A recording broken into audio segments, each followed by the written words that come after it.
Terima kasih sudah klik video ini. Sebelum masuk ke videonya, jangan lupa untuk subscribe channel ini karena subscribe itu gratis. Woi, subscribe! Halo teman-teman, kembali lagi di channel Ingin Ilmu. Kali ini kita akan membahas kelanjutan dari video yang mengenai soal universitas di Bhinneka Tulungagung itu sendiri. Kali ini kita akan membahas untuk jurnal penyesuaiannya. Setelah kita membahas neraca saldo, barulah kita bisa masuk ke jurnal penyesuaian.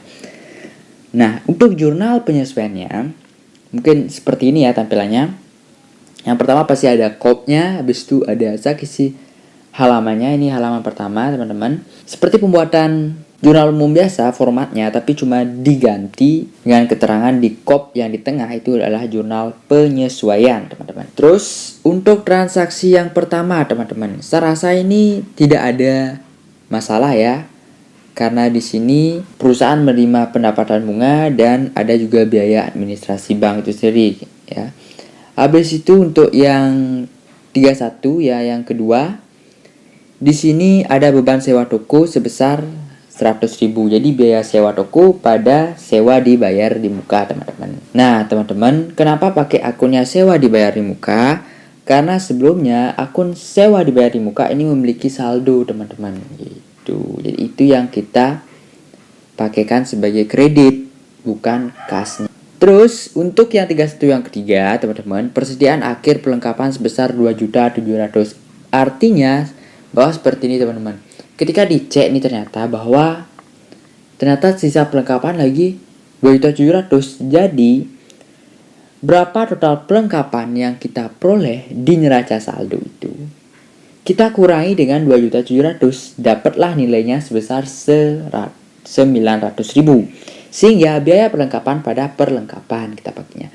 Untuk 31 yang keempat, di sini ada data penyusutan peralatan untuk Desember 2019 sebesar 200.000. Jadi biaya penyusutan peralatan pada akumulasi penyusutan peralatan sebesar 200.000. Nah, untuk yang des yang terakhir, ini hampir sama dengan des yang keempat. Cuma akunnya kita dipakai di sini adalah biaya penyusutan mesin pada akumulasi penyusutan mesin, teman-teman. Jadi segitu saja ya untuk jurnal penyesuaiannya. Saya rasa kalian sudah paham.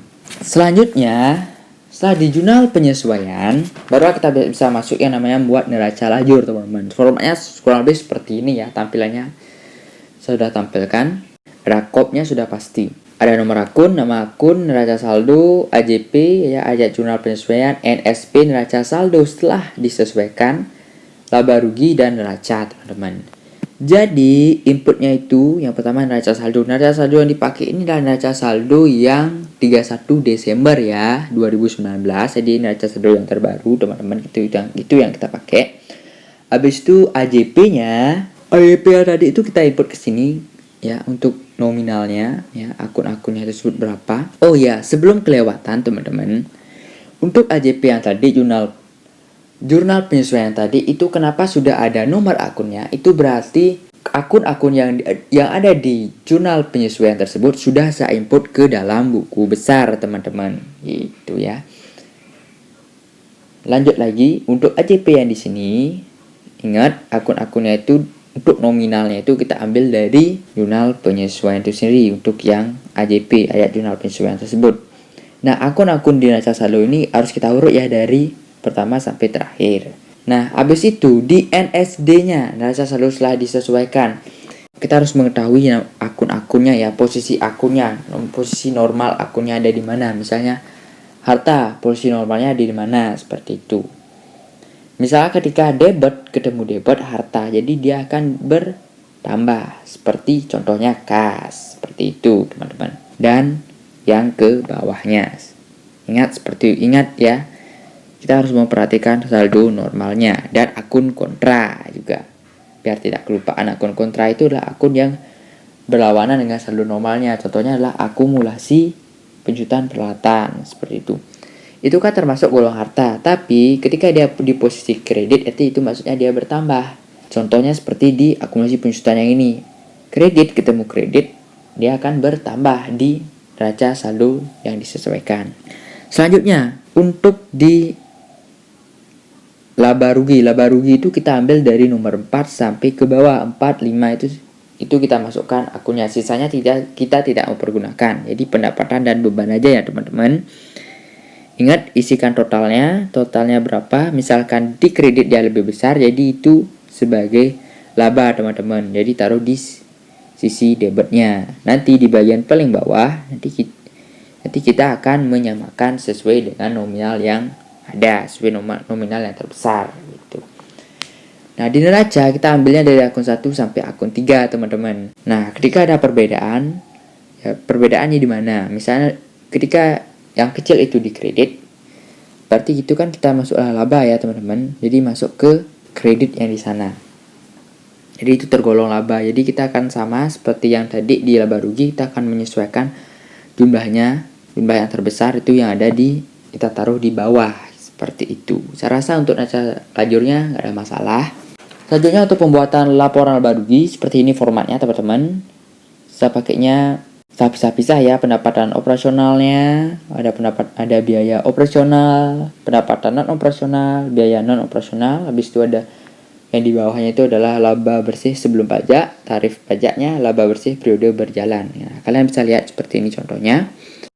Habis itu untuk laporan perubahan modal, formnya seperti ini, ada modal pemilik awal ya. Jadi modal pemilik awal ini saya ambilnya itu dari neraca saldo ya teman-teman. Terus untuk penambahan atau pengurangannya itu bisa berupa dari laba periode berjalan itu sebagai penambah, prepay sebagai pengurang, dan setoran modal itu juga bisa jadi penambah. Karena di sini tidak ada setoran modal, jadi cuma segitu aja yang ada, jadi itu yang bisa kita input teman-teman.